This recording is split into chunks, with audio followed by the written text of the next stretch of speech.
Et ben honnêtement, pour l'instant, ça coupe comme dans du beurre. Concernant l'emballage, avec ce qui est annoncé, on a une vitesse de rotation à 10 000 tours minute, on va voir ça. Dimension des disques jusqu'à 125 mm de diamètre. Du mandrin M14 Spindle Lock.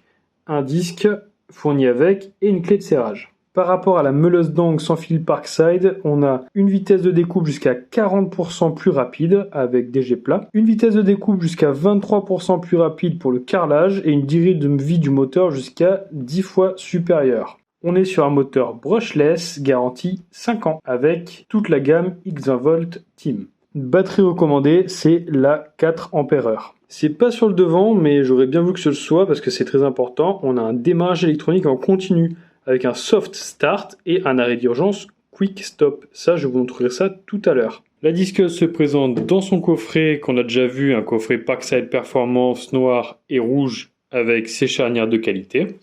Donc le coffret en lui-même est de très bonne facture. On a notre petite disqueuse. Le mode d'emploi avec le fabricant. Donc c'est OWIM. C'était le même fabricant que la scie sabre, performance bien sûr. La disqueuse est fournie avec sa poigne auxiliaire ainsi qu'un disque à ébavurer. Les disques à ébavurer sont les disques un peu plus épais que les disques à tronçonner, on verra ça tout à l'heure. On a le cache de la garde et on a la garde. Concernant le poids, on est sur du quasiment 2 kg à vide, donc c'est-à-dire sans batterie. Bon, avec le disque bien sûr, mais ça c'est minime. Avec une batterie de 2 ampères, on est sur du 2 kg 300, 2 kg 380, 2 kg 400 on va dire. Avec la 4 ampères, on est sur du 2 kg 650. Avec la 8 ampères, on est quasiment sur du 3 kg quand même. Déjà, à mes premières impressions, je ressens que c'est de la qualité, parce qu'il faut savoir qu'avant, je travaillais avec une disqueuse comme ça, une disqueuse filaire, donc du McAllister. Vous connaissez mon amour pour McAllister. Une toute petite tête, un bouton qui a du mal à s'enclencher et qui est très sensible, on va dire. Donc bon. Pas l'idéal, une toute petite poignée, pas agréable. C'était pas l'éclate, on va dire. Là, on est sur une disqueuse qui est assez lourde quand même, on va dire. On sent qu'elle envoie du bois. Avec un profilé qui se rétrécit sur la garde. Donc ça, c'est très bien. On a une très bonne prise en main, donc pour tenir, c'est idéal. On a le moteur qui est déporté sur l'avant. Ça me fait penser un peu à une disqueuse Milwaukee. On a un petit commutateur. Je vais enlever la batterie. On a un commutateur qui se met comme ça. Donc bon, commutateur classique, à mon avis, c'est ce qui va mourir en premier. Mais pour l'instant, je n'ai pas de souci. On a le bouton pour venir bloquer la rotation. On a notre poigne auxiliaire avec à l'intérieur la petite clé pour venir changer le disque. On verra ça tout à l'heure. Concernant la poigne auxiliaire, elle se dévisse, donc c'est classique. Vous avez 3 positions. Vous avez une position ici, donc en gaucher, une position en droitier, enfin peu importe, et une position sur le milieu. Voilà l'aspect qu'elle a sans la poigne auxiliaire. La garde, très bien. Moi j'avais des gardes qu'on devait visser avant, c'était une vraie galère. Là, la garde, elle est à cran. Ça, c'est génial.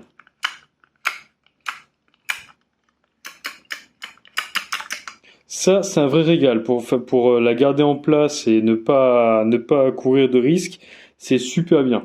Parce que je connais beaucoup de personnes qui en ont marre des gardes qui se règlent avec une vis et qui préfèrent l'enlever pour ne pas être embêtés. Là, vous n'avez pas d'excuse. Une garde qui se règle aussi facilement, aucune excuse pour l'enlever. Le cache de la garde, le cache supplémentaire pour éviter les étincelles ou quoi que ce soit, il s'enlève en appuyant ici et il se glisse. Hop. Et il se glisse. Voilà, vous avez juste à le glisser comme ceci. Voilà, donc il vient se glisser dans ces petits crans, voilà, que vous avez tout le tour. Voilà la garde sans le cache. Et pour changer le disque, vous avez ceci. Ceci, ça se lève, ça se rabaisse, et vous avez les petites encoches pour la clé qu'il y a dans la garde. Donc pour changer le disque, On vient appuyer ici, on vérifie qu'il soit bien bloqué, et on va venir mettre les petits ergots dans le disque. Voilà, c'est aussi simple que ça, et après vous avez juste à dévisser. Hop, on enlève, on change le disque. Donc vous avez une taille classique, je me rappelle plus la taille, mais voilà, c'est aussi rapide que ça. On pense bien sûr à sécuriser, voilà. Et on revient plaquer. C'est aussi simple que ça. Quelque chose qui m'a étonnamment surpris pour un outil de cette gamme de prix, donc c'est-à-dire 50 €, et qui n'est pas marqué sur l'emballage, c'est qu'il a un quick stop. Alors je sais pas si ça se dit comme ça pour une meuleuse d'angle, enfin pour une disqueuse, mais vous allez voir.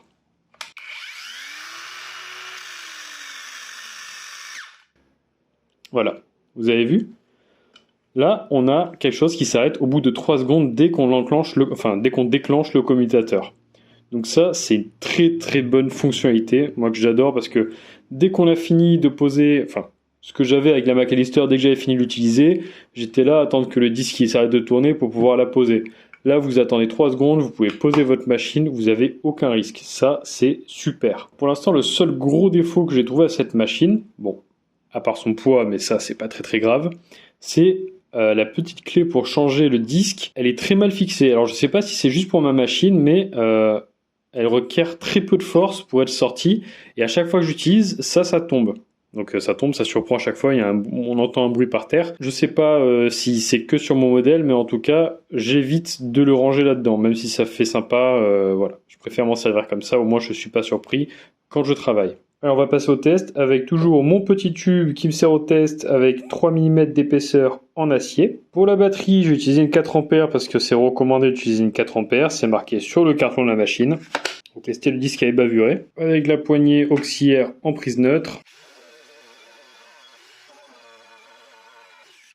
Alors bien sûr, j'ai fait le test avec un disque à ébavurer, ne faites pas ça, les disques à ébavurer, ce n'est pas fait pour ça. Là, je vais mettre un disque à tronçonner.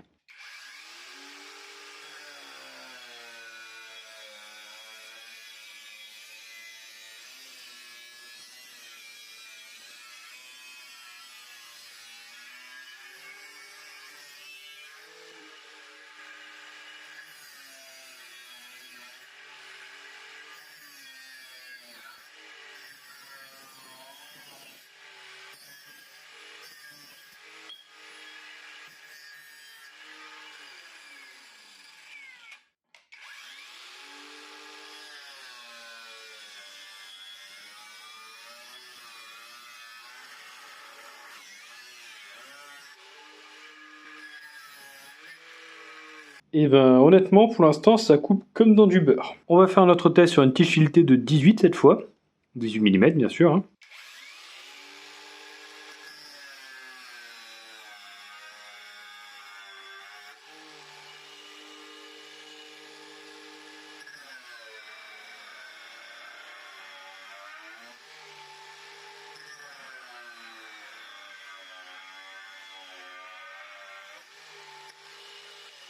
Petit bonus que nous ont fait Parkside en construisant, en designant cette mallette.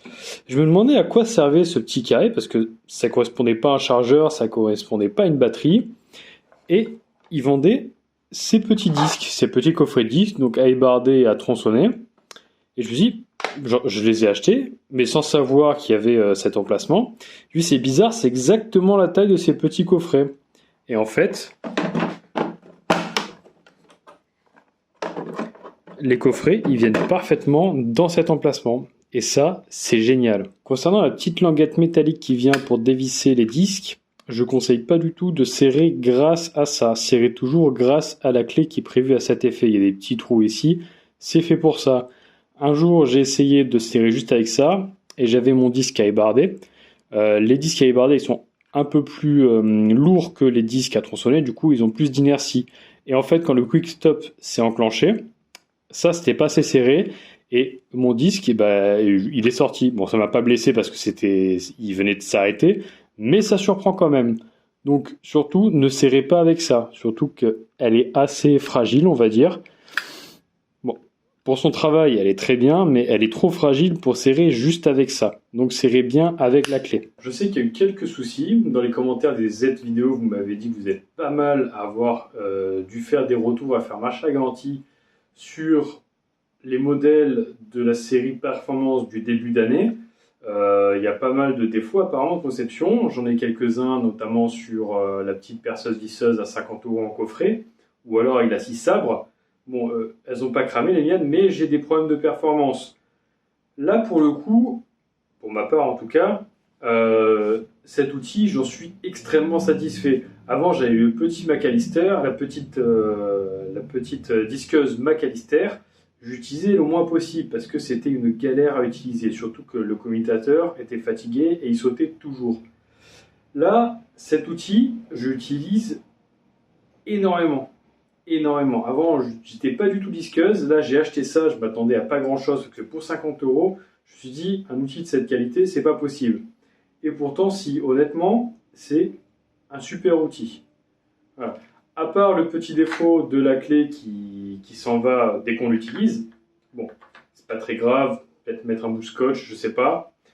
Et peut-être le défaut du poids parce qu'elle est quand même assez lourde. Elle est quand même très très lourde, donc sur peut-être 2 heures d'utilisation, ça va tirer un peu dans les bras.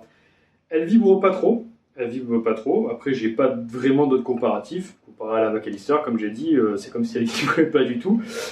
Donc voilà, garde ajustable, poignée qui se visse super bien avec 3 niveaux d'ajustement, alors que j'en avais que 2 sur la petite. Le commutateur. J'aurais préféré le commutateur style. J'aurais préféré le commutateur du style Milwaukee, avec l'espèce de grand commutateur qu'on vient appuyer comme ça avec la main. Bon, là c'est pas très grave, on peut le laisser enclencher, ce qu'on peut pas faire avec la Milwaukee, du moins je ne crois pas. Donc ça a ses avantages, ça a ses inconvénients. Gros moteur, ça tire énormément sur la batterie. Personnellement, la tête ne chauffe pas du tout. Enfin, pour ma part, je l'ai déjà utilisé pendant des périodes en continu d'une demi-heure. Ça chauffait pas, je pouvais mettre ma main, aucun souci. Les batteries, ayez plusieurs batteries de rechange si vous l'utilisez très souvent parce que elles consomment énormément. Elles consomment beaucoup. Mais dans l'ensemble, c'est un outil fantastique, pour ma part.